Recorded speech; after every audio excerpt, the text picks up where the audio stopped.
Well, hello, everyone. Thank you for inviting me to do a Zoom demo for North Star. It is just the jump start that I needed to clean my studio. So thank you. Although please don't look behind me because I didn't quite get to that back part. So I did my best, but doing a demo always gives me lots of energy. So I paint a lot and I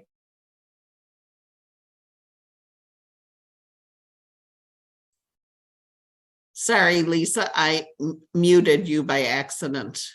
You'll need to unmute.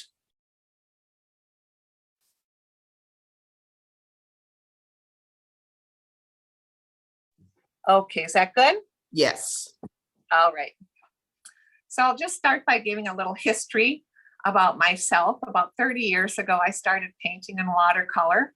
I took a workshop with Chanky Chi. At that time, I was workshop chair for North Star Watercolor Society, and I thought it would be a good way for me to start to learn how to paint.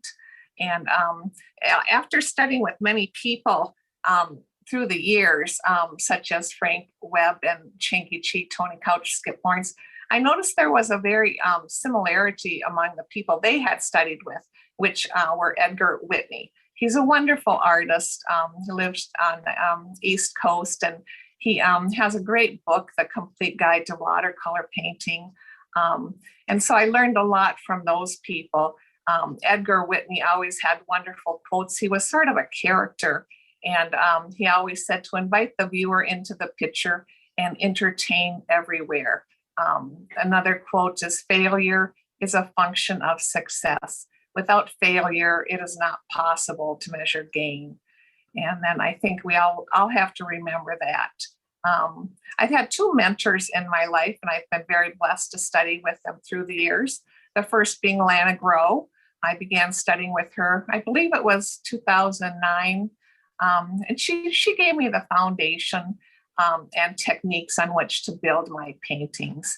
A couple of wise words of advice that she has given me through the years are always organize the chaos and use all of your design aids. Contrast makes the magic happen. And there's no formula, just experimentation. And for those of us who have studied with Lana know that, how we really wanted that formula to sort of finish our paintings. And it was very frustrating to get to the middle and to the end and sort of not know what to do. So through the years, it's gotten easier for me. My second mentor was Catherine Chang Liu.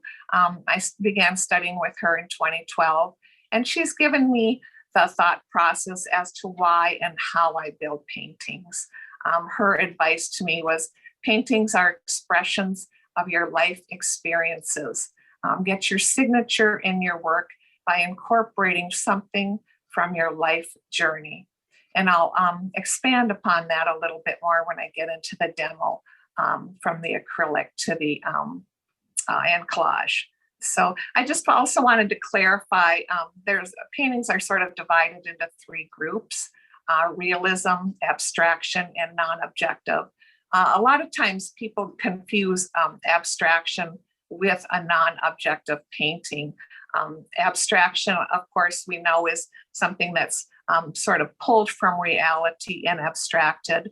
And then non-objective literally means no object. Non-objective is totally reliant on the elements and principles of art as a subject matter. There's really no underlying reference to anything real. I'm just going to switch the camera here at this time. So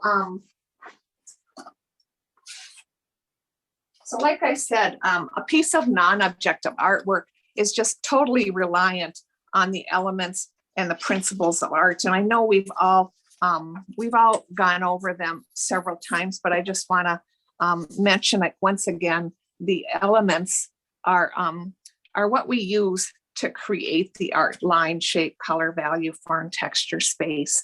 And then the principles are what we use to create and organize the elements: balance, contrast, emphasis, movement, pattern, rhythm, and unity. I like this painting by Mark Mahaffey of the realistic artwork and how he has abstracted the piece. He does such a beautiful job with shapes and everything. I just like to share that because I think it's such a nice piece of work here. So I'm going to just start showing you some of my couple pieces of my artwork here. You can see here that this is an original acrylic collage. It is, there's two types of non-objective painting. There's geometric and then there's organic.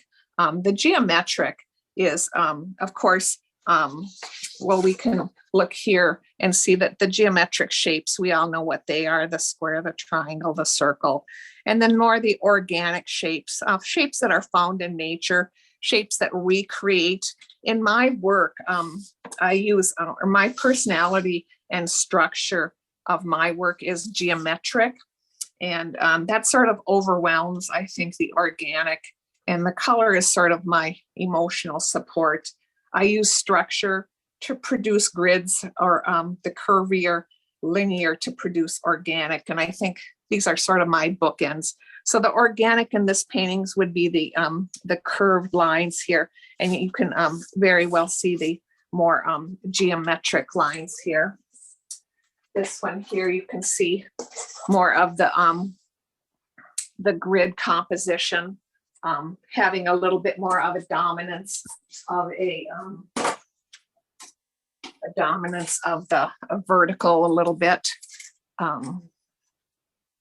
This one here, I think this probably for me is more geometric, but it's probably getting to be a little bit more organic for me, with a little bit more of the curved lines here carrying over a little bit more, keeping that center of interest, the highest degree of contrast of value, the lightest light against the darkest dark. I think that just sort of pops out there a little bit. And then the last two I was just going to share with you are watercolor, and I'll be demonstrating this watercolor and gouache after I do the acrylic one. Just trying to, the thing I love about the watercolor is the beautiful luminous color that you can achieve by putting that watercolor on the white of the paper and having it just reflect there a little bit. This is a little different composition for me. I don't usually use this cantilever composition, but it just sort of developed. And once again, the pure pigment, as we all know, and then quieting it down with a neutral color in the background, but letting little pieces of it come out here or there, I think adds a lot of unity to the overall painting. So tonight's demo that I'm going to be doing, I'll be using a color triad of 3 colors, and it's quinacridone gold and quinacridone crimson, and then turquoise phthalo. I'm using a piece of Fabriano 140-pound cold pressed paper that I have coated with polymer medium gloss. And the reason I treat it is this side is untreated and this side is treated. And I think you can see that the side that has been treated, it's much easier to lift up to the underpainting and achieve a little wider range of value. So I usually try to always in acrylic, even with the collage, is to treat the paper and to be able to pull back to the underpainting here. So I'm going to be using fluid acrylics here. I like fluid acrylics because they are thinner consistency than the full body, and they spread easily, and it sort of flows like a liquid for me. I'm usually a pretty fast painter, and I get a little impatient if I have to deal too much with materials. So that's why I like the fluid. In addition to that, I just use some gesso. I'll be using matte medium for my adhesive on my collage paper, and then probably some alcohol here to enhance things along the way. The collage paper that I make is made out of deli paper, and I make it off of a jelly plate and stencils. And then I also use, in addition to using stencils to make the deli paper, I also make stamps out of foam that I just make different sizes for. And then I also carve into these linoleum blocks with different tools to create different size stamps. But it's always nice if you can incorporate sort of, that's what I was saying too about your signature in your work. This here is my signature because no one else can create what I have created other than, you know, we can all create lines, but being a little bit more personal with different lines is more making your own signature, I feel. So after I make the collage paper, and I try to make the collage paper in different values. These are dark values. You can see that I'm going to probably try to incorporate somewhere when I want a darker piece. And then I come into more middle values, keeping it a little bit lighter. When I put the stencil down, this is the negative, and then pulling from that negative, more of a positive plate. That's what these are. And these were all made with the same color palette that I'm going to be using tonight. And then going into a little bit of a lighter value on some pieces, because if I do want to go a little bit lighter in an area, it's nice if I can have that. In addition to the transparency of using the deli paper to create these collage papers on, I like to make collage paper on an opaque piece of paper, because if I choose as I'm going along to cover up an area, and if I need another light, it's always nice to go opaque and have that image already there for me. And then I try to make some images that are more neutral or more gray, a little less busy, just to quiet down an area or that. So that's sort of my stash of collage papers here. And I'll just start here by showing you how I approach the collage process. And this is probably the best time for me to sort of get going, because I just love creating. This first step is so freeing for me. I have nothing in my mind. Everything, I'm not thinking of anything. I'm just going to have fun. So I'm just gonna come in here and look at some different collage options here and start gluing them down and having fun. I prefer more of a, this is, like I said, matte medium.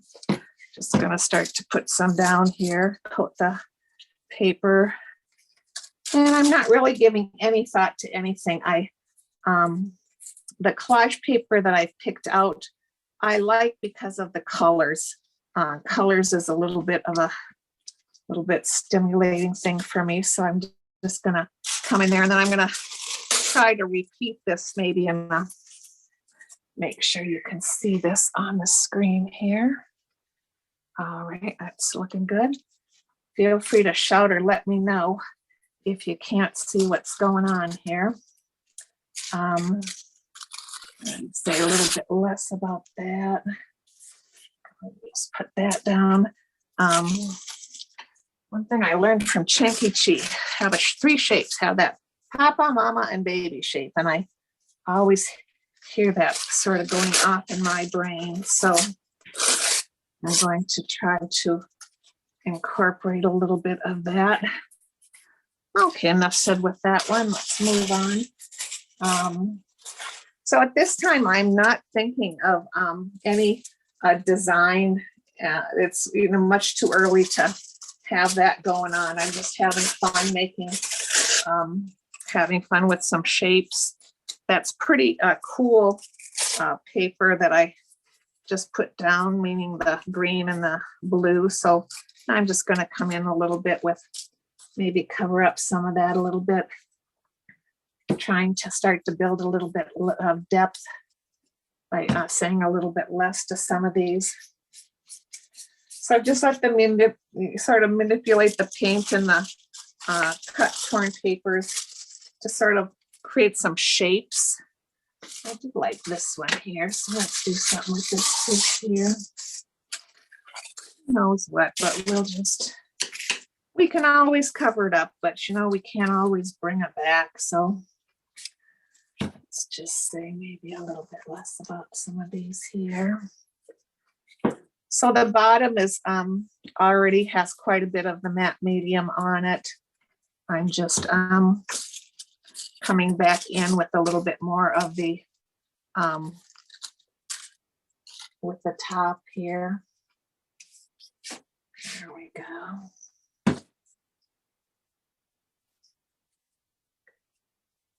So see, even though I put that piece down first, you can see as I go over it with collage paper here, it's starting to say a little bit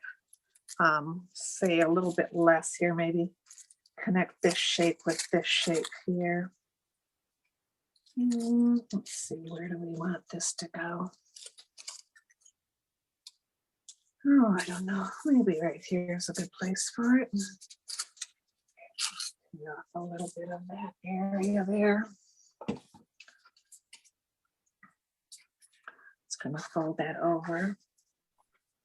So the beginning of each painting is sort of a new adventure for me. I don't really plan too much. There's really no planning, just trying to incorporate some of these collage papers into the painting.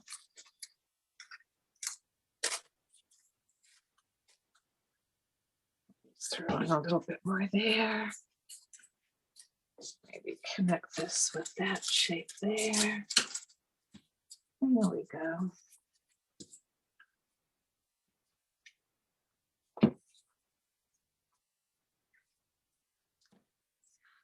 Right, so what I'm thinking, and I'm just gonna, as I demo, I'll just sort of think or talk out loud as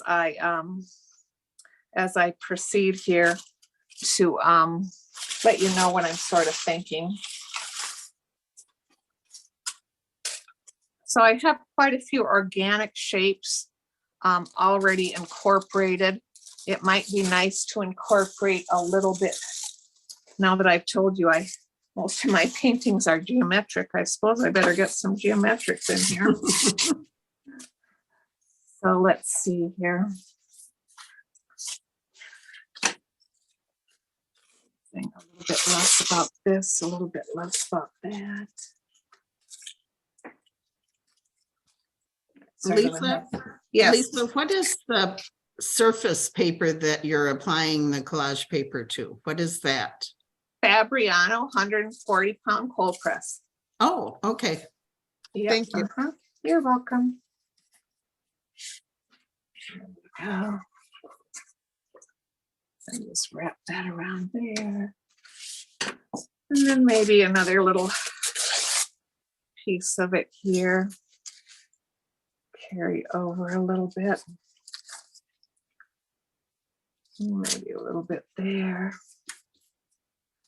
Let's see, what am I covering up? I probably don't want to cover all that up, just a piece of it there. And I always try to have at least a repeat of a shape 3 times. So let's maybe have this going off the edge. I also am trying to avoid the center of the paper vertically and horizontally. And I avoid that because I don't want to create 2 equal shapes.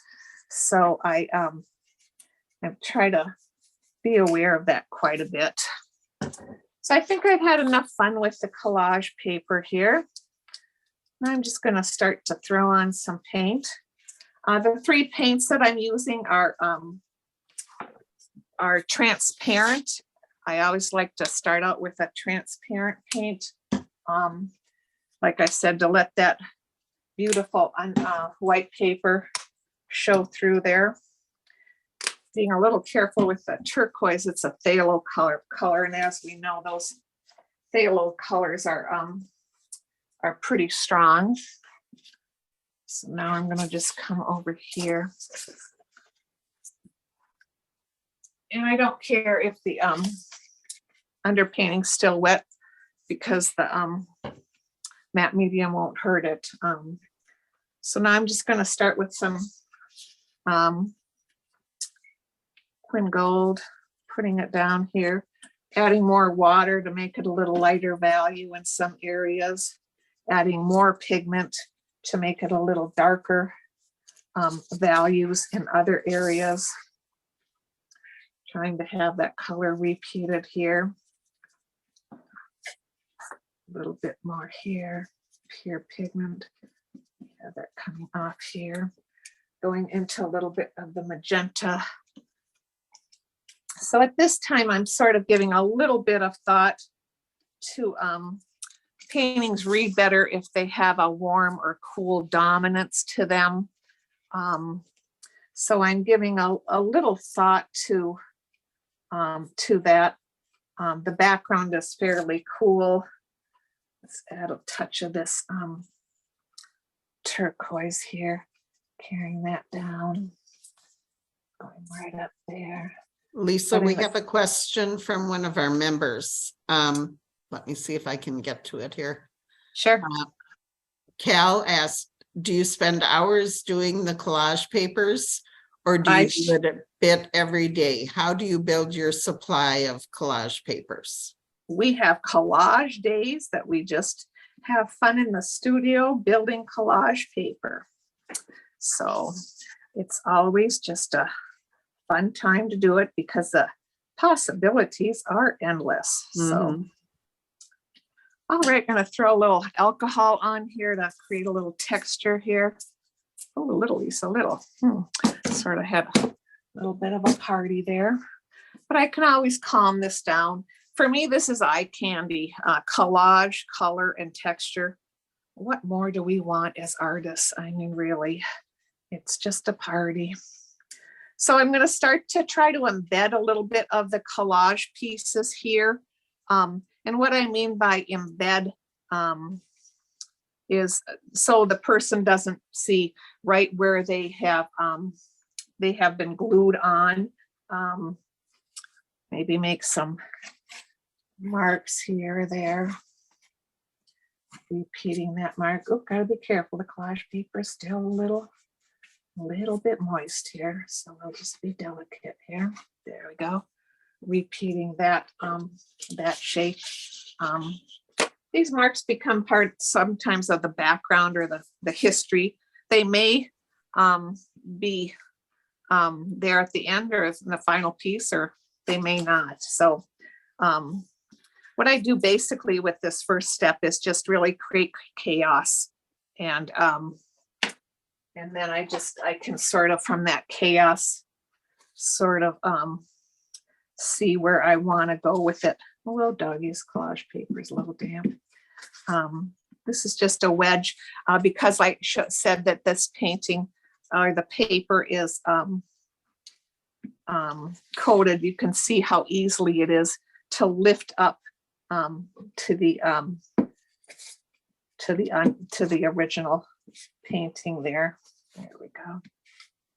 Trying to create some interesting shapes here. Another question, Lisa. Linda would love to learn about a source that can teach us how to make our own collage paper. Do you have any recommendations for videos or books or yes, anything?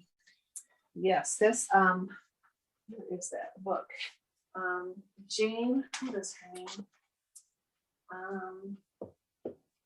Jane Davies is, I think, a good I'm trying to find it here.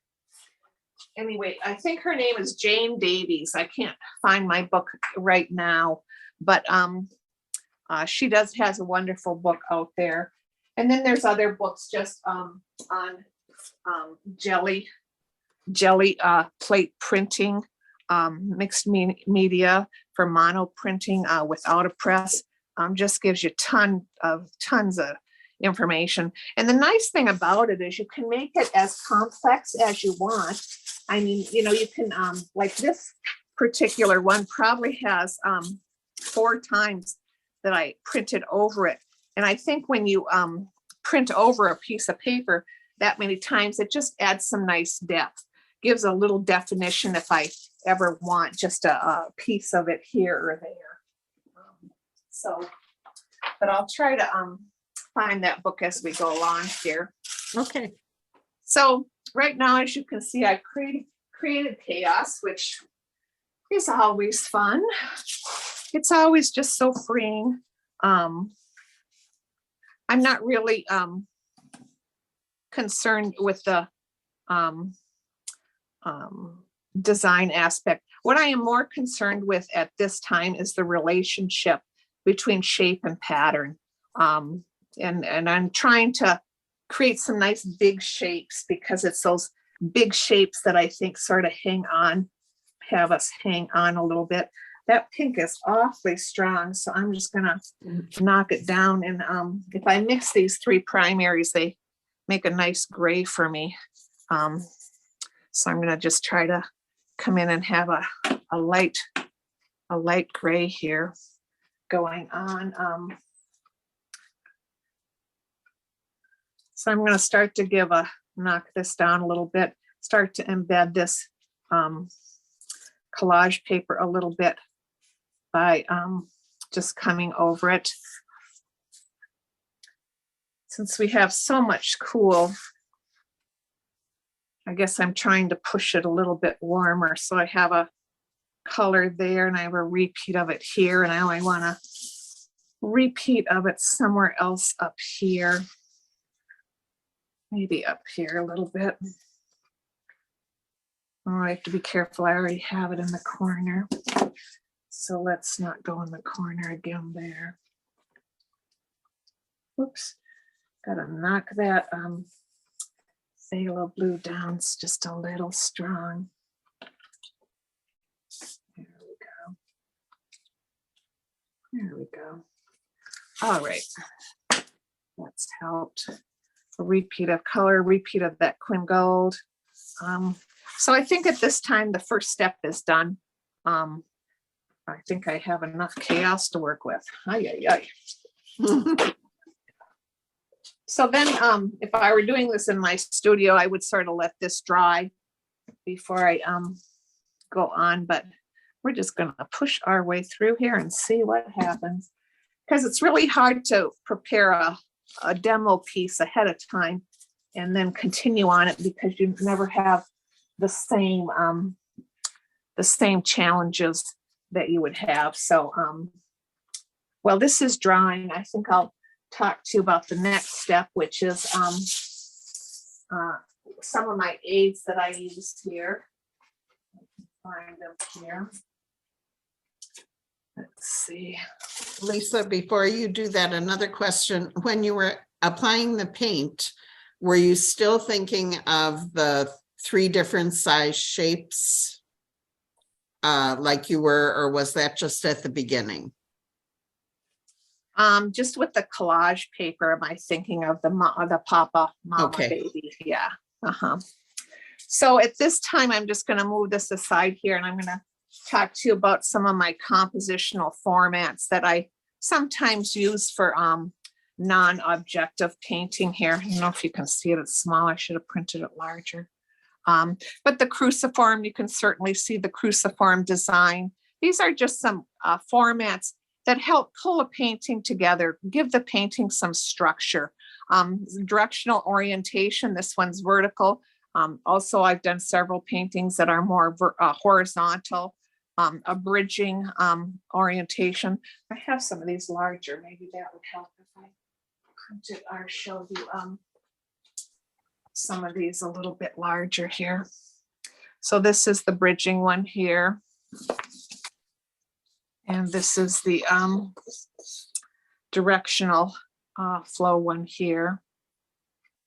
Acrylic collage using some probably charcoal or something is on there. And then coming back to shapes within shapes or overlapping frames. This one is like, I already talked about the cantilever. Like I said, I don't really do this composition very much. It feels a little off center for me, not too balanced. Curved circular, this is pretty organic for me. As you can see, it's really not too geometric. And then the grid, creating that grid with some vertical lines, moving the eye throughout the darker values. So I sort of rely a little bit now on this stage that I'm going into is how do I find direction, whether it be addition or subtraction, and trying to make good shapes is my main thing. So while we're talking about shapes, I think it's important to know a good shape has unequal sides. Maybe I can show this best too in a painting. This one here. Just gonna move this aside so I don't get paint all over it here.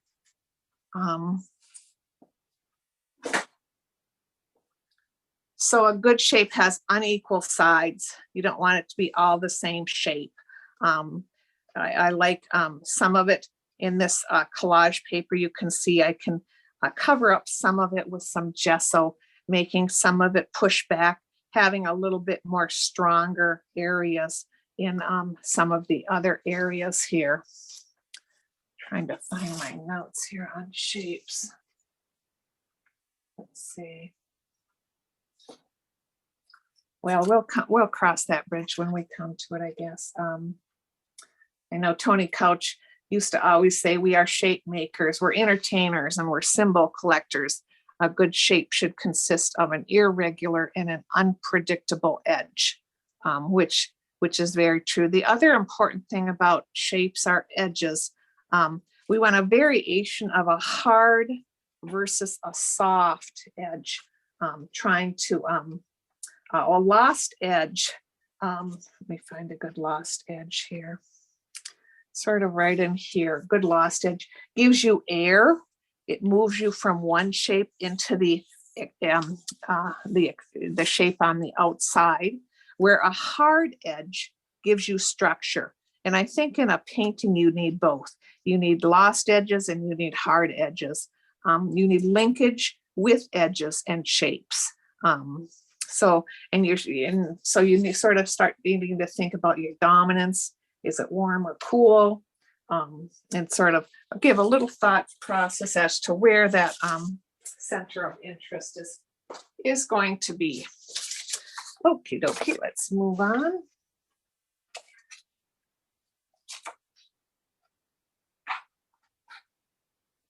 I was hoping it would dry a little bit more, but it's taking its sweet time, so I think we'll just move the process along here by running this over it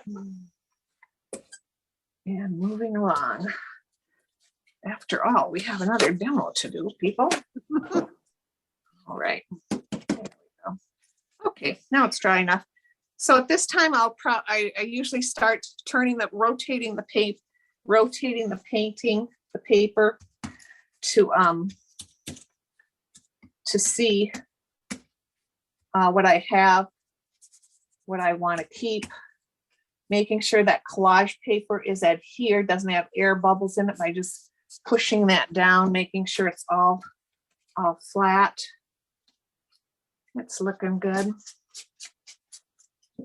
I love little areas of texture there where you pick up a little puddle of paint and it sort of creates some nice little passages for you. Just really wiping off basically some paint here, trying to achieve a little bit of some lighter values because I already can see where my dark values are placed. So I want a wide range of values here. Remember, values, for those of you who just need a refresher, it's the lightness or the darkness of a color. The white of the paper is the lightest. The darkest value that I have with the paints that I can achieve is a combination of my Quin Magenta and then the Phthalo turquoise. And like I said, if I mix all three of these colors together, I can get my darkest dark. So, which I sort of focus on at the end, where I can figure out sort of as to where I'm going and what I want to do. So I'm seeing a little bit of a horizontal line here. So I think I'll start to develop that a little bit. The problem that I have here is that it takes some discipline not to fall in love too soon. Falling in love is, for me, is some appealing passage that has probably absolutely nothing to do with the rest of the picture. And it just, it takes some courage to paint it out or to repaint it so that it needs to be fully integrated with other parts of the picture. So I don't think I'm really in love with too much, so that's a good thing. So, okay, so let's work down now, having a little bit more. So you can see the paint is all transparent, beautiful light passages. I'm going to try to hang on to that a little bit here, connect that linkage of lighter shapes. It gives a little bit easier for the painter to read. So I like a touch of this green, but I don't think I need it all the way up there. And plus this is not a good shape. So let's make it a good shape. So I'm just mixing the three colors together to get a nice neutral here. Trying to keep it, oopsie,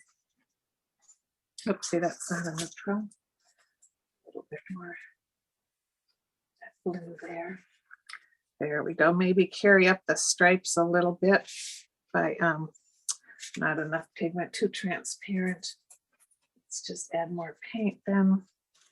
There we go, coming in, adding a little bit more definition, but yet hanging on to a little bit more of that cool. There we go.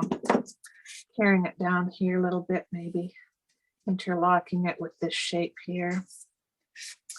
There we go. Oh, I like that eggplant color with the turquoise. That sort of is rocking me a little bit. Connect that shape there. Okay, sort of losing that. Do I like this hard edge up here? There's quite a value change, so probably not. It'll probably bring the viewer's eye up out of the picture plane. So let's sort of say goodbye to that. Do I like this shape? No, I don't, because it's all the same, same width. I like this going into here. In fact, I probably even like it better if I could have a little bit more quin gold passage of that up here. And then maybe a little bit more, let's say less about that circle. But I do think I need that white coming off the picture, so I'm just going to add a touch of alcohol that picks up the paint nicely. What is this piece of collage paper doing here? Just tear it off there. I also use gesso black and white when I want to change values.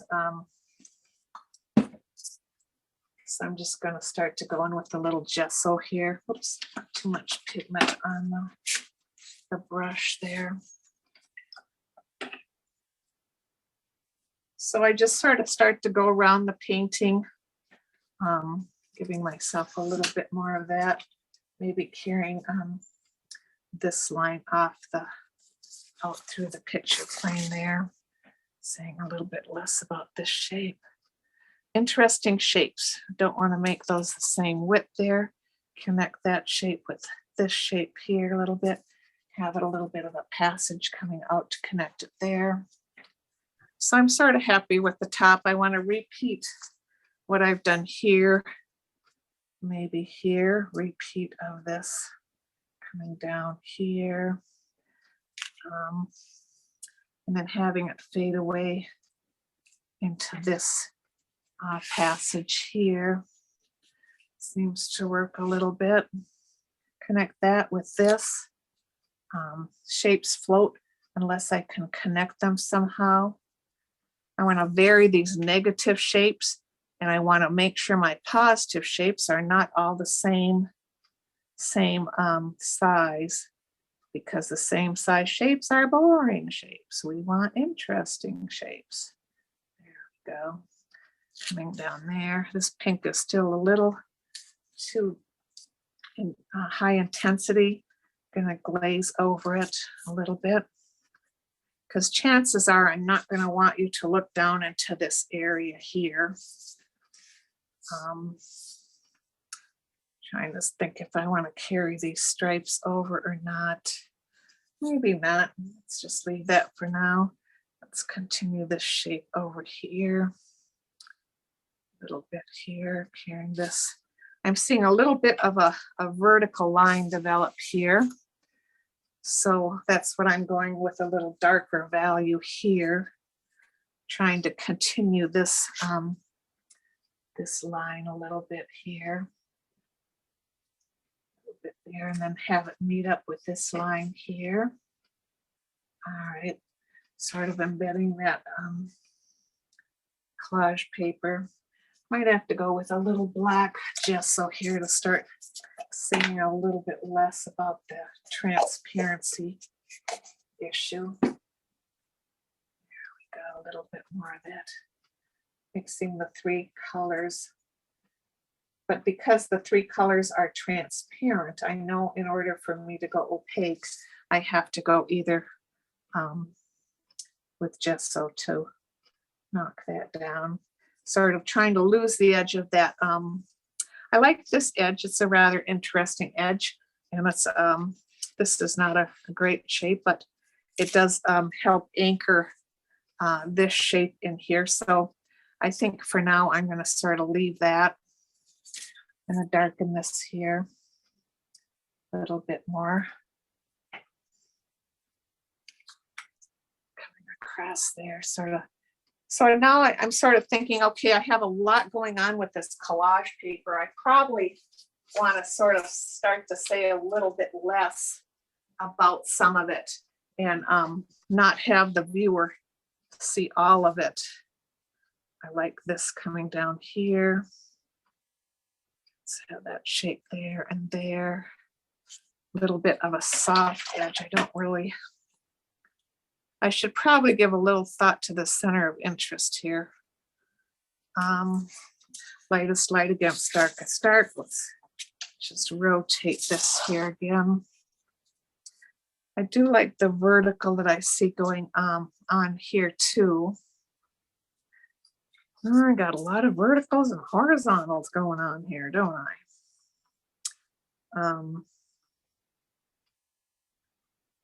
So I have to be careful with this passage of light. I think we have to say goodbye to this one. It's a nice repeat here, but I don't think we need to see the whole thing. So parting to such sweet sorrow. Let's just say goodbye to some of this here. Mixing my three primaries and adding a touch of gesso to it, making this interesting shape here. But I wanted a transparent, so I see a little bit of that coming through with a soft edge. So I'm just going to soften that edge, go a little darker. Lisa, a question from Cal. Do you use any transparent paint other than the black or white gesso? Well, the three paints that I'm using are transparent right here. These three are my transparent pigment. I'm sorry, I meant, do you use any opaque paints other than black or white gesso? No, not with this color palette. I'm just using this color triad. And as you can see, mixing the color triad, we have quite a bit of color variation. And I just feel it gets too complicated. I have enough to deal with. So I don't feel that I want to complicate it more. So these shapes are annoying me. So I'm going to say goodbye to them. I want to carry these lines down here. Carry that there. I don't like that line. It's too wimpy. There we go. Oh, look at that. They're all the same size. Dang it. Boring. Okay, there we go. Alrighty, that's better. Lynn want is too- asking, at this point, is it true you haven't decided on the orientation of the painting?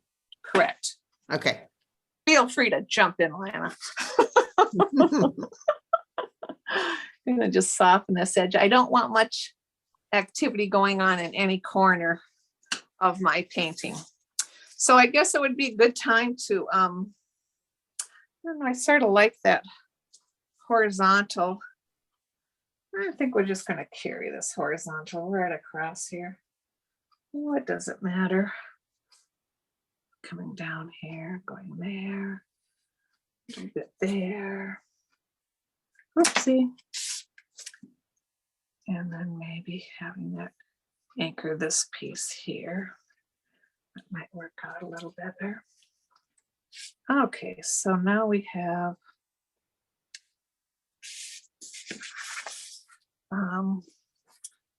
enough going on there.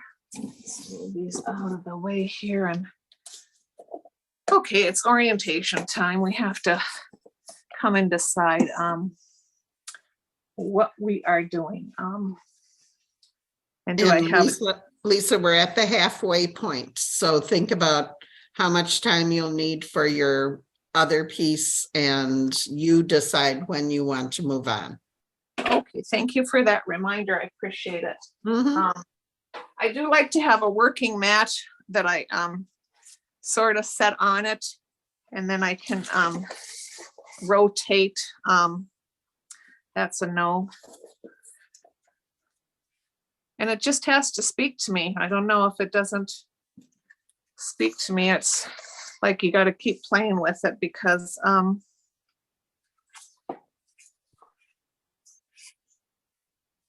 this is interesting, but it has a lot going on here. I don't know if I need this light down here. It's disrupting, so I'm going to glaze over that. I'll just do a couple more things and then we'll move on to the next demo.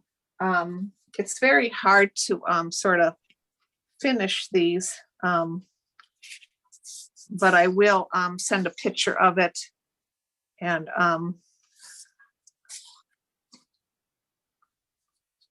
we'll see where it's going here. Not a good shape here. Maybe carry this green, although it is going to be a dominant of warm. And we want just a touch of the green. So we probably don't want any more. We're going to carry the warm out of the side here, coming out there. Saying less. Oops, it's sort of a dirty warm. There we go. All right, now we're just going to start to say a little bit less of some areas, combing some down. Because there's just too much going on here. My eyes just jumping all over the place. Maybe carry a touch of that cool down here and here, there a little bit. Just having a piece of that show, not a lot of it. Go. So this way I see more of a crucifixion sort of design, which would work. That is not going to do anything. That's not going to do anything. Okay, so we're going with this orientation right here. Isn't it nice to make that executive decision? So now we have to start working down. Right. What? I think that's the right one, Lisa. That's Lynn. Oh, thank you, Lynn, for jumping in. You always give me such good advice. Feel free to tell me how to finish it. So anyway, what I would do is start working with opaques now. I'm saying a little bit less about the transparency issue and trying to develop a little bit more of a center of interest. I think it's sort of holding together there a little bit. It's just a little too busy in certain areas. These, so I'll just show you what I mean by using more opaque paint now, coming in and saying a little bit, glazing some areas here with some light gesso, covering up some of these areas but still having a passage where it's transparent. And just carrying a little bit of that down, saying a little bit less of the collage paper here. So this is just gesso that's been diluted with some water. Like that edge, I'm going to keep that edge nice and soft there. It doesn't do much here. Bringing that, connecting that in there a little bit. Then after I quiet some areas down here, I would go in and focus a little bit more. And now I want that to come out here. Have it come here. And then have it go out there. Continue that line, maybe break it in to there a little bit. And then just mess the shape up a little bit. That I think helps reinforce that horizontal line a little bit more. Lisa, a couple of questions. Lainey is wondering, how much water do you use with the acrylics? Quite a bit. As you can see, here's my palette, that the transparency of the pigment is, especially with the phthalo color, a lot more water than pigment if I'm just doing a wash. So, Okay, and then I'm curious, do you ever leave it overnight or for a couple of days and then come back and look at it again and have a different feeling about where you're going with it? Or is this do you do it all in one phase? No, I do that quite often. And I always work on more than one painting because it helps me to see the painting in a different light when I get away from it. And I think it also helps. So I think I'm going to stop on this painting for right now. I'm just going to pull my watercolor stuff over. If there's time at the end, I'll come back and work on this one a little bit more. But I am excited about my watercolor and gouache demo. So we're going to just flip gears here a minute. Let this one dry. And who knows, maybe it'll work its way out. So for this demo, I'm going to use a color triad of the 3 primaries. I'm using Stephen Quiller's pigments, cadmium yellow light, Richardson blue phthalo, and a quin rose. And I just did a little color study there. I also did a larger color study. And the thing that I liked about this combination of paints, as you know, Stephen Quiller's a wonderful colorist. And his color theory is the best that I have found of anyone. His books are fabulous.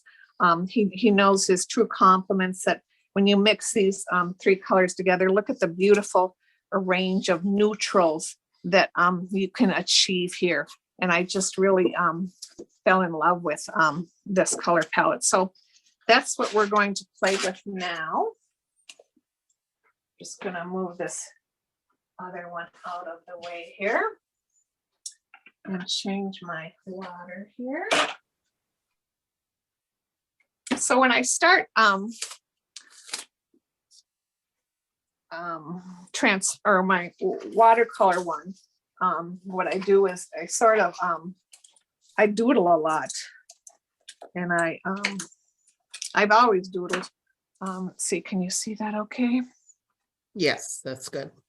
Okay. So I just have a pen and I just, what is that? Looks like a little gum Arabic got on that painting here. It doesn't matter. So what I did here is I took a stencil and I just did with an atomizer, and then I messed up some areas of it with some acrylic. The challenge that I have with watercolor is that you can't layer really well as you can layer with the collage and acrylic, because as you know, it lifts. But the gouache makes, and I'll be using the, once again, to change the value, the black and the white gouache with these 3 pigments. So this is sort of the supply list that we'll be using here. And Lisa, what was the blue again? Richardson blue phthalo. Okay, thank you. Yep. These paints are a little old. But the binder seems to be separating a little bit from this. So I'm just gonna, I don't use a palette on this. Once again, I'm thinking my 3 shapes, my Papa, my Mama, and my baby here coming in here. All right, enough said there. Let's come in now, maybe make some secondary colors. Once again, I want to use some colors full strength, so I'm going to just come in and really hit that with a lot of pigment in some areas, and other areas, diluting it, connecting that with that maybe. Not a good shape, Lisa. Come on, get with it here. Now it's going with a little phthalo. Keeping in mind that the phthalo, ooh, doggies, doesn't that just knock your socks off? Yes, it does, Lisa. Okay, don't like that green, so let's go make some purple. There we go. Not a good shape. There we go. Alrighty. Light neutral up here maybe, since we have a lot of strong pigment going on. Trying to lose all my lines, keeping my edges. I do not like that green, so let's get that out of there. Oh, do we really like brown? Not really. Okay, there. Oh, that's sort of pretty. Like that color better than this peach color. Okay, let's carry that across here. A little bit there. A little bit here. Use our spray bottle here, create some texture. There we go. Create lines. Oops, I forgot to create my lines with my pen that I usually start out with, but maybe I'll just come in with some credit card shapes here. I'm gonna try to be patient till that shine goes away. Still, there's just too much water on the paper for me to start manipulating the this is right in the middle. Not a good shape, Lisa. Not a good shape. Okay, let's just mess that up a little bit. There we go. All right, now let's come in and take some tools and just sort of add some more shapes or some lines to it. When you sprayed it, Lisa, was that water or alcohol? Water, yep. Yeah, and the watercolor, I use the water. On the alcohol, I use the acrylic here. But I want to create some interesting textural passages here. So I'm gonna just, you can see here how can you see that with the camera? A little bit how the texture is starting to pick up a little bit there. And then I'm going to come in with a little bit of my some more toys to play with. I got some pencils and I have some charcoal. I'm just going to start to come in maybe some line work here with some of these things here. Over some of those a little bit. Oh, let's see what other colors. This is probably 2. There we go. A little bit of that. I don't want green, so dominant's warm with just a touch of green is what we will go with our color palette. And a little bit of this teal is pretty. In here, we'll do a little bit of that here or there. Touch of that cool on a dominance of warm. There we go. That's looking good. Okay, so then let's start looking at it with different orientations here. This big blob is bothering me right here. So we're just gonna lift that up. Oh, that worked out nice. It brought back a little bit of my Nice. image. Let's come in and soften a little bit of these pencils here, lose some of those edges a little bit. Are There you we- using the Fabriano paper for this also?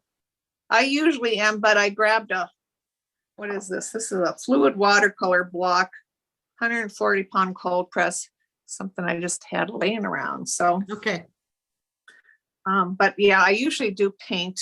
Well, I use arches also for my watercolor. Okay, so I have my dominance of color. Now let's come in and sort of same process as before a little bit. Don't want to use too many things. Sort of see where this is going here. Just looking at my notes to see if I told you everything here.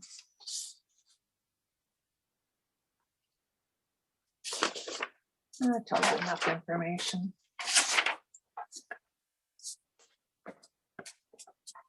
I'll pick up a little bit of this. So my strongest, most intense area of the painting is this. So I can, at this time, I have to think if I want to go with a center of interest with high intensity, or if I want to go with a painting with value. It's hard when you have value and intensity. They seem to fight. If I'm going to have intensity, I need to keep my values close together. If I'm going to have value, I need to have my intensity at my center of interest. And this just sort of jumped out to me, these areas of pure pigment here. I don't know if you can see with the shine, it's a little shiny, but this is rather interesting for me. So I'm going to go with this area here for my center of interest. And it sort of ties into the intensity of color over into this area here, which is working out well. Oh, I forgot to pick up a little bit of the texture here. But you can see I have quite a bit of the texture there. So that yellow's all the same intensity, which is a little bit annoying. So we're going to come in now with the gouache. And we're going to come in with the white. Well, first here, I'm going to, let me just show you what I'm doing so you can see. I'm going to mix these three. That's just the binder, like I said, separating a little bit on that. Gonna mix the three together. That's a little too green. Let's use a touch more red.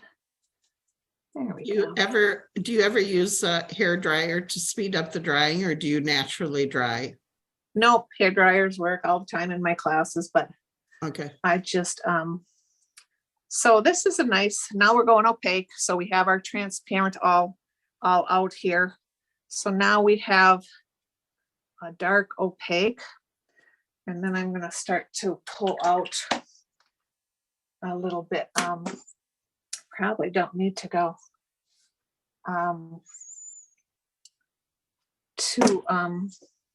too dark. Let's pick up a little bit of this with just a real light gray.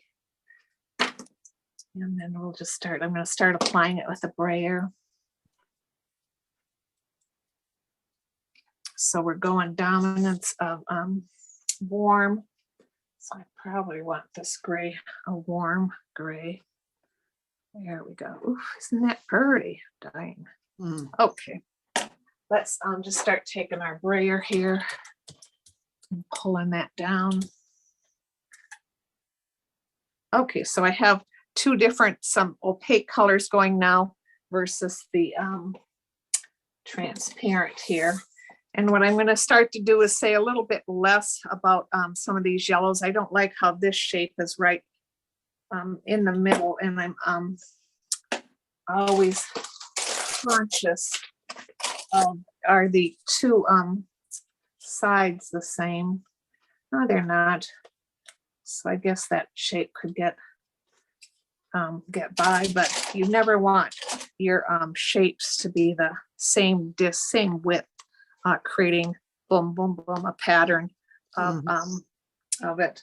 Okay, so we're going to come in with a warm gray here and say a little bit less about some of this. I'm just going to add a little water to the brayer here. Just go over and say a little bit less, but you're keeping, especially on the edges, I don't want that intense color staring me in the face there. There we go. There we go. I want to make that an equal shape, knocking that down a little bit, and then just coming in.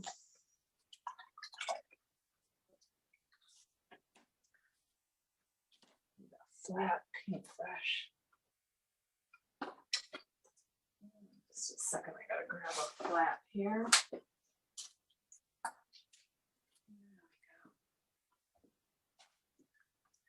Just gonna quiet this gouache down a little bit. This is just a big 1.5-inch flat brush with water on it. There we go. So now we just have pieces of this pure yellow that is working much better. There we go, calming that down. Let's come in with this, making this a little bit more interesting. I want to hang on to a slight veiled image that I've created there. Maybe a little bit more of that passage of that yellow in there. Coming in here a little bit more. Oh, dang, I got green again on my brush. Oh, that was there. I got it. Okay. There we go. A little bit more of this here.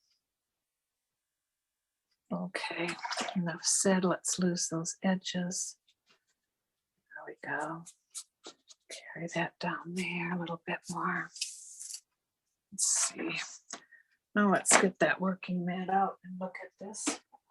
See where we're going, give us some direction here. There we go. So it's pretty heavy on the bottom. Need to start incorporating some of this dark in the picture. This is same width shape, core shape. So let's just lose the edges here. Is this the same shape, same width as that? That no, it's not good. Okay, let's just lose that. Let's lose this edge down here. Don't really think I have to say anything else down there about it. So I like the weight of the bottom, but now I'm going to have to come in with this dark I made with the gouache and start to say a little bit more darkest dark against our lightest light, or our purest pigment is what we're going for here. So we could go over here a little bit lighter and then lose these edges here. Lose this edge here. Really just start to develop this center of interest. Creating a more interesting shape here, having that come down, carrying that shape down, maybe to here a little bit. Let's say a little bit less of this gray here. Use that edge there. So there we go. So I just want to touch that green. I'm not really a fan of it, so I don't want a lot of it. So I like this and this, but I can't have both. So we're going to make a decision here. What do we want to keep and what? I also want to carry over this line here, carries over nicely with this line here. Let's get rid of a little texture over here. Just a little water here. Loosening that edge. This is going to start to give it structure. Maybe we want to go right across.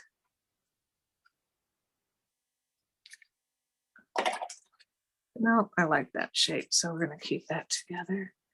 Have that come down. It really benefits you to keep your shapes nice and big at this stage. I relate this step to building a house when you create a painting, because you have to build the structure of the house first. And so many of us want to come in and not build the structure. They want to start decorating. But if that structure isn't in place, it won't do you much good to decorate. Nice quiet passage. I've sort of lost my underpainting, but I can always come back with that. That's not going to be too much of an issue. What I am lacking a little bit is value, but I think I'm still going for intensity. So I think I can live without making this an interesting shape here. In there. So if we're going to have that intensity be there, we want it to be a hard edge. So we're going to keep that there. And then coming down, I want to keep this intensity here. And I'll just lose the edge there. Still need some nice dark up here. Just being a little wimpy with the dark tonight, Lisa. Probably because I don't see any direction as to where it's going. So let's carry that line over here. It's not speaking to me at the moment. So when it doesn't speak to me, I keep turning it until it does. So then let's have a light passage against this dark here. There we go. In there. Oops, I'm losing my gray. A little bit more neutral. There we go, that's working. Oh, and then let's carry this dark. Oh, now we're talking. This dark here to connect it with that dark there.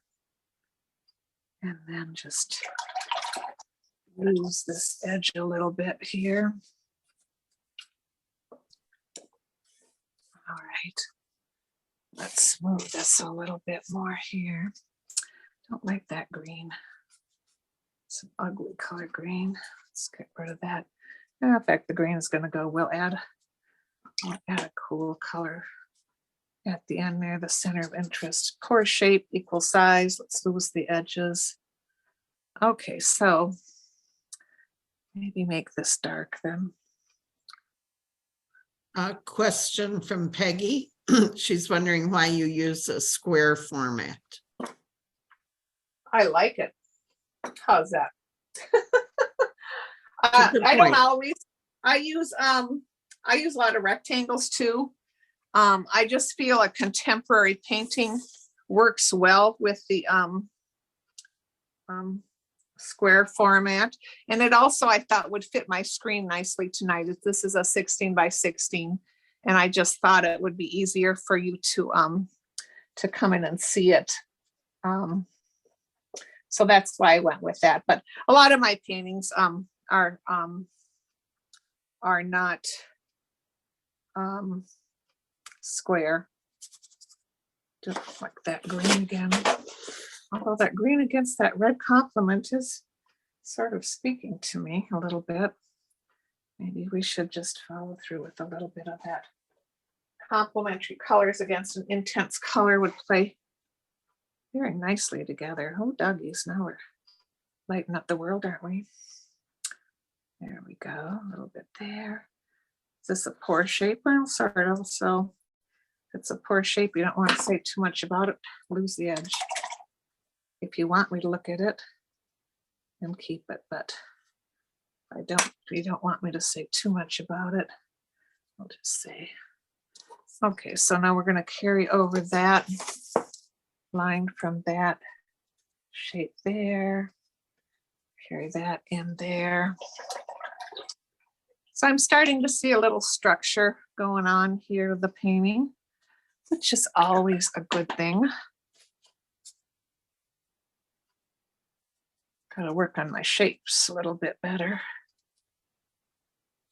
Let's carry this line here through here. Carry that line through there. Repeat the lines. There we go there. Oops, watch those negatives. Let's not make these all the same size. Give me some thick ones, give me some thin ones. There we go, a little interest there. Interest there. So more focusing on a little bit more of that center of interest here. Not a good shape here, so let's just add a little bit of that gouache over here. Make this a more interesting line, interesting shape. Do I want to pull what's underneath here? Oh, yellow, yeah. Well, do I want to pull the yellow up there? Probably not. Let's just say a little bit less about that. So I'm coming in with the complement, the cool. Have to be a little bit careful here. Don't want to lose the dominant of the warm. Still think maybe do I need a line going off here at an oblique to anchor that shape? But I think not. I like the overall shape there. Don't want to bring the viewer's attention down here, so I'm gonna start losing some edges here. I'll keep a little bit of that pure pigment though, because we know once we lose that beautiful luminous color, it's hard to get that back. There we go. Let's go in with a little bit of our line work now here. Let me just come and soften. Let's bring Lisa? that- Yep. Lynn here. Why are you being so successful at making those lines? It seems to be picking up really well. I mean, It's still wet, that's why. If the shine is still on it, Yeah. the way you want to pull back with a credit card is it's all in the timing. So it's just when that water starts to evaporate off the page that the shine goes away, that you want to start to get in there with that credit card and do some lifting. It's working beautifully. Oh, thank you. Let's continue that line all the way down here. I also wondered if your square format, I like square format too. Yeah, I wondered if it gives you a little bit more flexibility in determining orientation of your piece. You know what I mean? Well, I think both rectangle or square gives me options as to the orientation, but I don't know, maybe you're right. I guess I didn't think about that, dear. Thank you for your input. Sure. So I'm gonna, Oh, go sorry. ahead. Do you then, I'm looking at your painting and I'm seeing an image that is sticking in my mind, and it's a concrete image. Do you then look at your abstract or your non-objectives to see that you're not including a known image? Yes, definitely. Okay. If I see an image, it's gone. Yeah, because I'm seeing an American flag. I don't know if anybody else is seeing it. Oh, interesting. In your bottom right corner. This here? Yeah. An American flag. Okay, well, I do like that color of the underpainting. So that orangey, do I have a repeat of that? I probably don't. I probably need one. So let's come in with a little bit of that orange. Oh, that's going to be a little high intensity. Knock that down. So our center of interest is a little bit more here. Let's just knock that green down a little bit here with a little complementary color there of the orange, repeating a little bit of this. So you see a flag here. So let's change the shape of it and see if that alters the shape a little bit.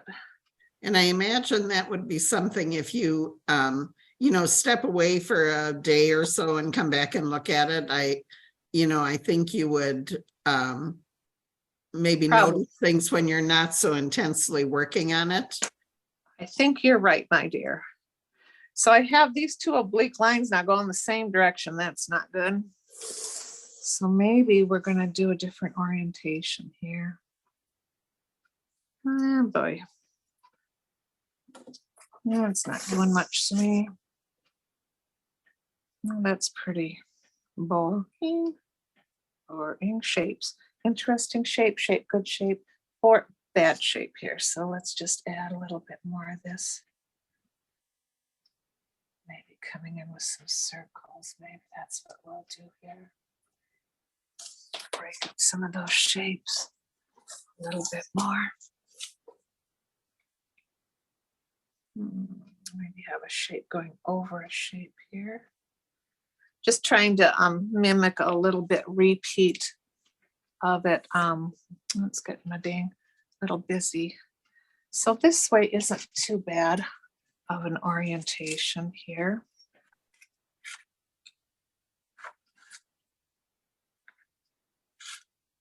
I don't like this line here. So, that orange and maybe come out into that shape a little bit here. Come out to there. Interesting. Maybe a repeat of these lines here and there. Saying a little bit less about this here. I had a little too much of a party. This is a little too much of a party too. Quiet some of these down. Bring this down a little bit. Yeah, that helps a little bit. I need a repeat of this red, even though it's the I need to bring the eye elsewhere in the, there we go. Boom, boom. And we need to repeat that somewhere else. And that might do it. We'll see if we carry this shape into here a little bit. Oh, let's connect that since they're the same color. Well, let's see how the values are reading here when you put a piece of red film over this. I'll get my gesso off of this. Oh boy, it's all getting middle value, not good. Well, we got some darks hanging on, but I think the problem is this dark has to connect with that dark a little bit more. Yeah, I think that's the problem. So let's come over here and make this another dark here. There we go.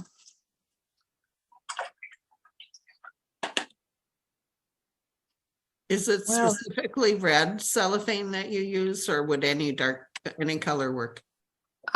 This is a red film that I got at Cheap Joe's years ago. I don't even know if they still sell it or not, but it really helps to block out the values. Yeah. The other thing I do quite a bit of is I take a picture of it and I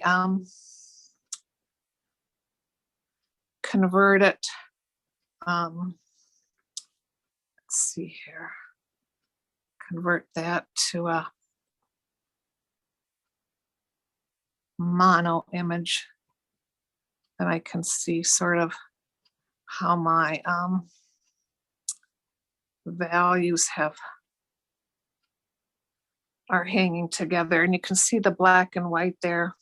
What a good idea. It's sort of working. And I also can rotate that to different orientations. It helps to see it at a smaller shape.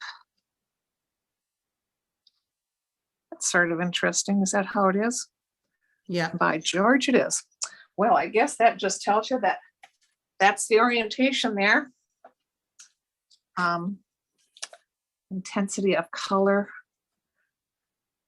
Maybe it's this shape that I'm not thrilled with right here. Carry that shape out. Just erasing, picking up a little of the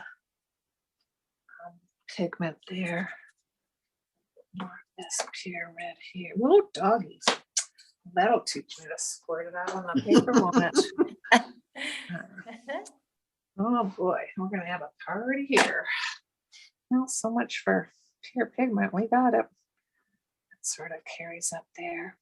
So then how, since this is all, if we squint, this is all dark value up here, so it doesn't really matter.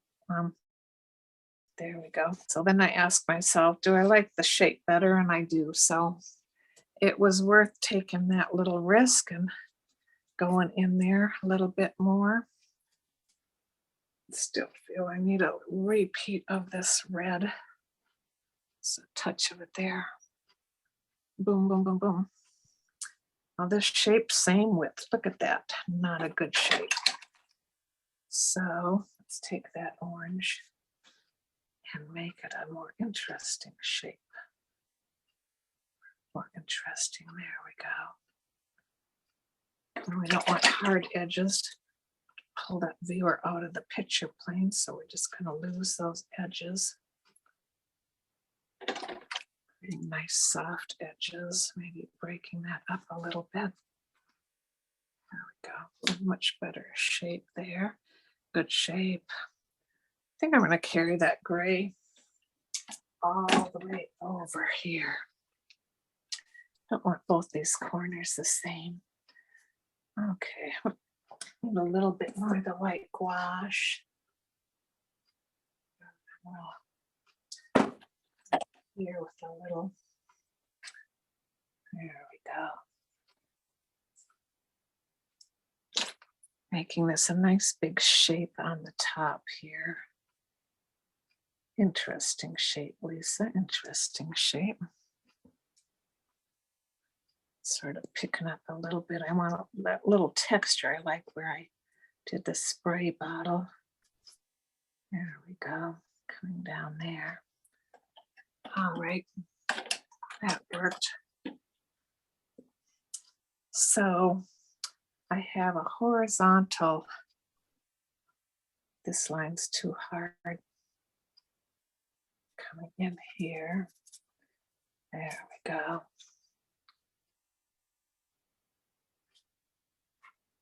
Just looking at the orientation again. There we go. I think it helped to make this all one nice big shape here. If we squint, the value here and here, almost all the same. Maybe I'll just go and make this the same. Lighter value. With the film again here, but don't want to lose my texture up in my corner, so I'm just gonna lose the edges here. There we go. A little bit of that there. Hanging on to that. Careful the shape and the width here and here. Very similar in width. So I don't want to lose that texture, so I'll say a little bit of the goodbye to the green and carry the white over, making that bigger shape here. There we go. Making it an oblique line, losing the edge. Although it's by the center. Oh, two exactly the same width. Look at that. Look at that. So let's lose that here a little bit more.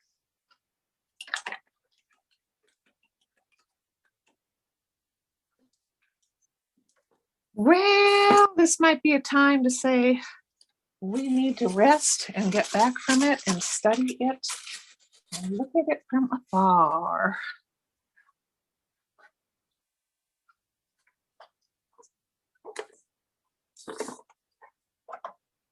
The center of interest right here needs a pop. So I'm going to come in with a rigger and gouache and do some calligraphy. Alrighty, so I'm just going to come in here. And whoopsie, I'm dripping already. Where can I pick up a shape?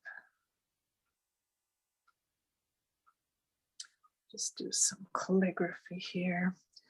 Just say, look at me, look at me. Connecting it with a white. This is just diluted gouache here. Darkest dark against lightest light. Coming in and just tickling the paper a little bit here. There we go.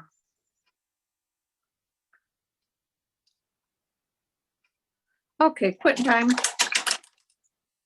Perfect. Alrighty. 8:40, right on the dot. Oh, well, that's worked out well, didn't it? Yes. I'm not saying that this painting is finished. I just need time apart, and it needs to breathe and I need to breathe. So we will just let it sit for a while, and I can send you the finished paintings if you want. That would be great. Whenever you get to it, we'd love to see them. We can put them on the website and on our Facebook. Okay, good. All righty. Wonderful. Are there any questions? Yes, I would like to tell our members, if you'd like to ask a question or make a comment to Lisa, go ahead and unmute. And if you have one, just speak up. We'll just give a minute or two here for people to do that and ask away. I have a question. Yes.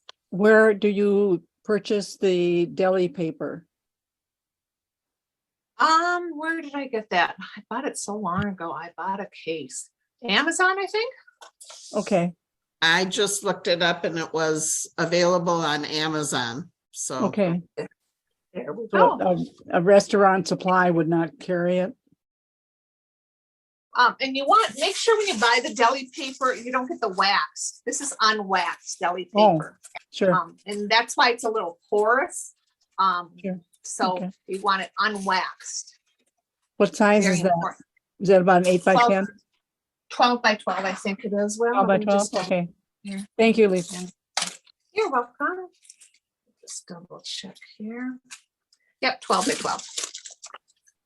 Lisa, when you were doing your acrylic one, you used the Fabriano paper, then I think you said you put some matte over it to get the glossiness. Do you ever use Yupo paper in place of that?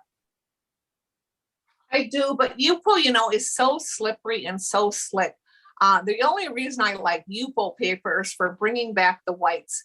And when I cover it up with collage paper, you can't bring back the whites with the Yupo because the collage paper is over the Yupo. So it sort of defeats the purpose of using Yupo. I've done many watercolors like this style with the Yupo, and then it's very easy to bring back those whites that really it's with the Yupo, but I'm just not a fan of the Yupo. So And have you ever used the liquid watercolors? no, I have not. No, I have enough fun with enough media. I'm going to try not to go into a different medium because it just the other thing I like to do is work with Venetian plaster on collage. And the reason I like that is because it creates such a beautiful texture that I like to, texture is my eye candy. So I just really like to play with different. So it's mainly watercolor, acrylic, and the Venetian plaster that I I play with. I don't usually do too many other mediums. Sorry, I'm just putzing here. I shouldn't putz. That's what I do. I putz. How has your technique or your style changed over time? You said you mentored with Lana in, was that 2007, did you say? Yes, or 2009, I believe. And I don't know. I yeah. stayed with her quite a while, but I think, you know, my technique has changed because starting out, all I painted was very realistic subject matter. And I got a little bored with it, and I took Lana's class, and oh, my mind was just in a whirlwind. She just presents so much in her classes and gives you so much information that, you know, sorting it out took me a long time to decide where I really wanted to go with it. What I do now and how my work has evolved over time is that the non-objective for me just is very exciting. It's very challenging. I feel it's very challenging to my mind to keep it sharp because, as you know, you create all this beautiful chaos and then you have to figure out a plan of attack. But I find this much more stimulating right now than my realistic watercolors. It's a big change, isn't it? Well, it is not only in transparent versus opaque, but with the non-objective, you really have to be familiar with those elements and principles. And if you don't have that foundation of, remember when I was mentioning that, you know, you have to build the house first, and to build the house, you need to use the elements and principles of design to make sure to work with the structure of it. And if you don't have that structure, the calligraphy or the decorating at the end won't hold it together. So.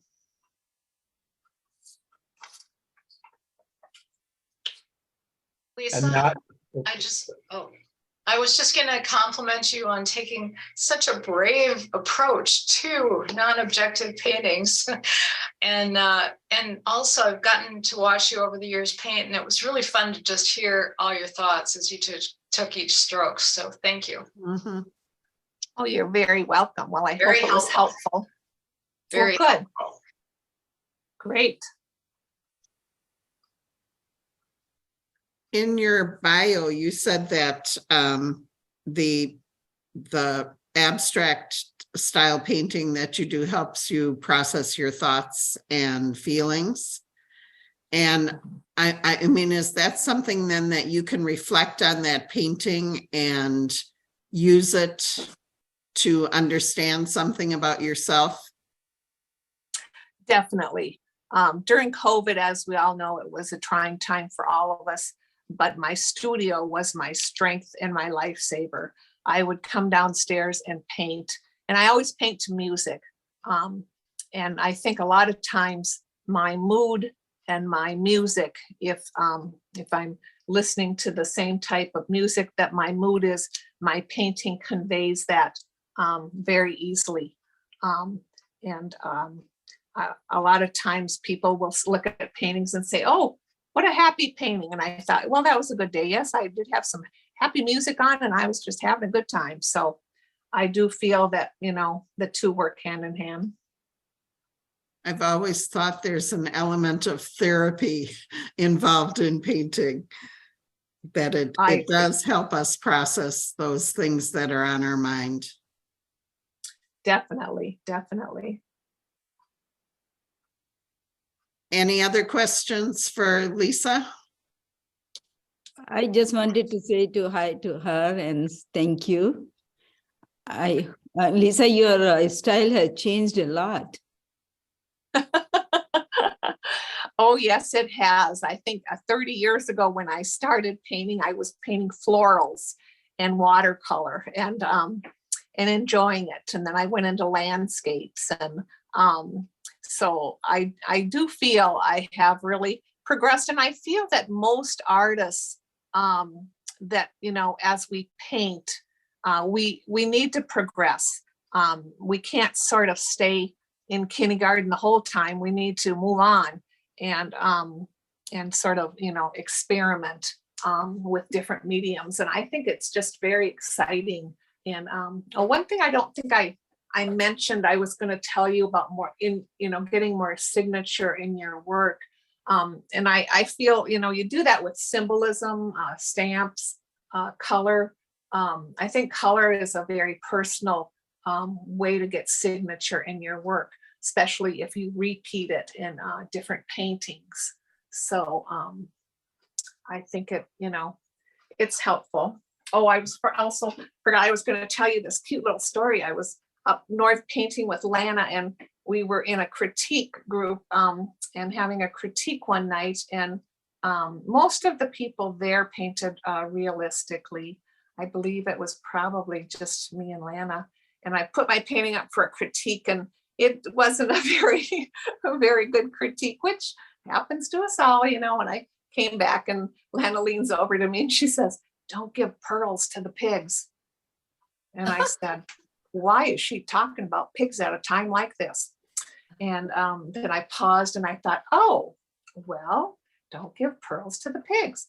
The people there paint realistically, and they probably don't.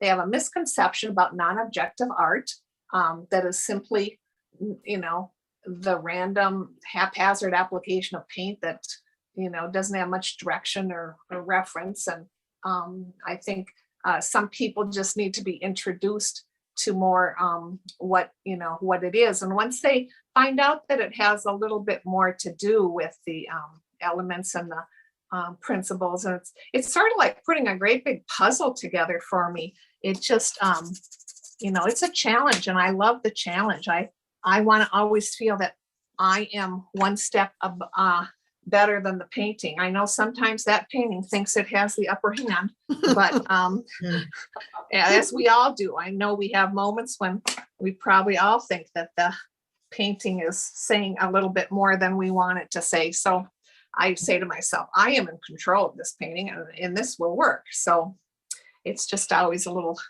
challenging to do that. So anyway, thank you for your critique of my work. And yes, my work has changed along the way. I rarely do flowers now. And if I do flowers, you can go on my website. You can see how I'm abstracting them. So.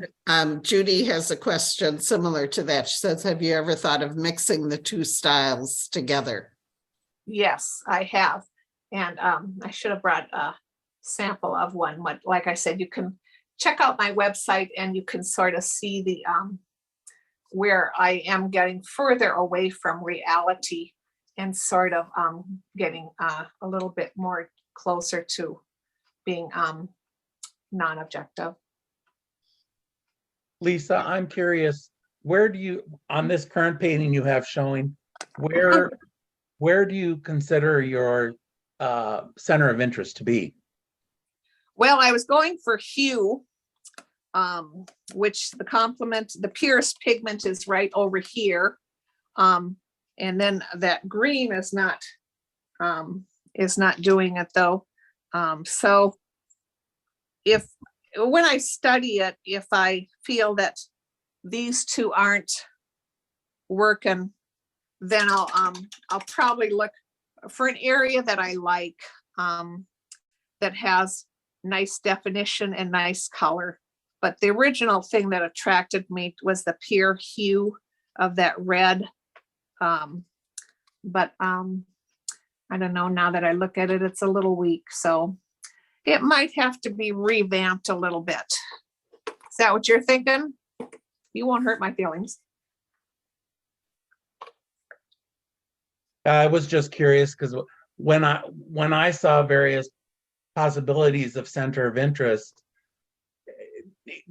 they kind of disappeared, and now I was just wondering if you had seen something, or because now I see several areas that could vie for it, but I didn't really see one, and I was wondering whether or not that mattered to you, if you wanted to have one center of interest, or are you okay with having several centers that actually work together to create the composition?